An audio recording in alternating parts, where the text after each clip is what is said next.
Roll for Crit here at Gen Con 50, the convention for board games, including digital ones. We finally got the chance to talk to Asmodee about some of their new digital games they're going to be bringing to us. Yeah, we have done a couple of reviews of some of their ones from the past, like Mysterium, Cult Express, Onirim, and they, during Gen Con, just announced a few pretty cool new titles, which you may have heard about already, but if not, we'll talk about them. Two of them, probably the biggest ones, in my opinion, because they're more of these kind of gamer games and very popular ones, are Scythe and Terraforming Mars.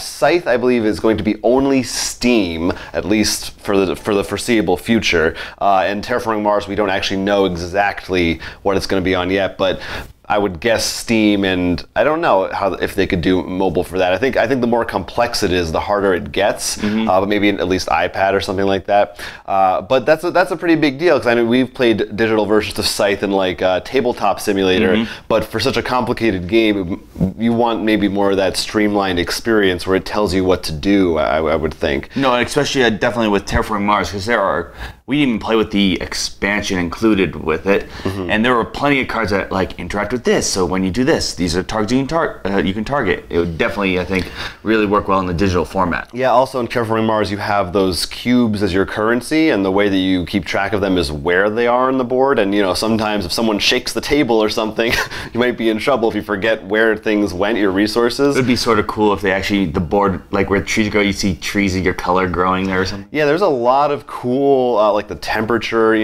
rate rises. There's a lot of cool effects they could do that way. And when it's done, maybe show you an actual kind of 3D-ish model of your Mars or something like that. So pretty. Yeah, cool stuff that they could do. Same with Scythe, it has big robots. It would be really nice if they went all out with those, like graphic effects and stuff. But either way, even if they don't, these are two really big popular games that, one, help people who might not have access to the games get a chance to play them, and two, introduce people to some, what we consider some very good games. Yeah, there's a bunch of others that they announced that are coming soon. Bananagrams is one. That one's more will be more on the mobile. I believe currently it's iOS and Android. Right, exactly, and that's more on the casual side. But it makes perfect sense for a mobile game. I think that's a no-brainer in my opinion.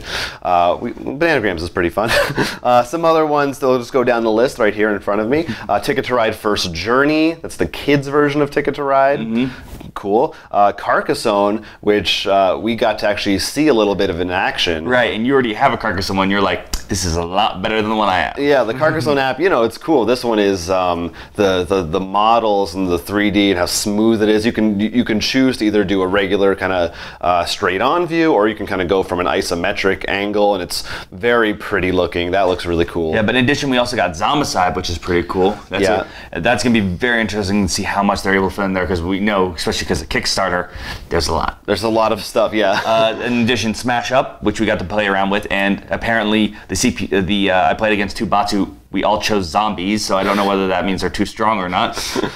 In addition, I know this one you were interested in, Catan Stories. Right, there's this brand new one, Catan Stories, which based on Catan, but it's a text adventure is how they described it, and we didn't get to see a lot about it. It's still pretty early, but yeah, it's going to be some kind of text adventure based in the world of Catan. I don't even, that isn't exactly a game you would think of when it comes to things like lore and characters, so it's an interesting choice, as well as a text adventure, which those don't really exist that much anymore, but I think they're really cool, and if done well, it can be really fun and exciting. And in mobile, if they make it engaging with a bunch of cool illustrations and really make it kind of feel more alive and streamline it, like some of those text adventures are very wordy and obtuse, that would be really cool.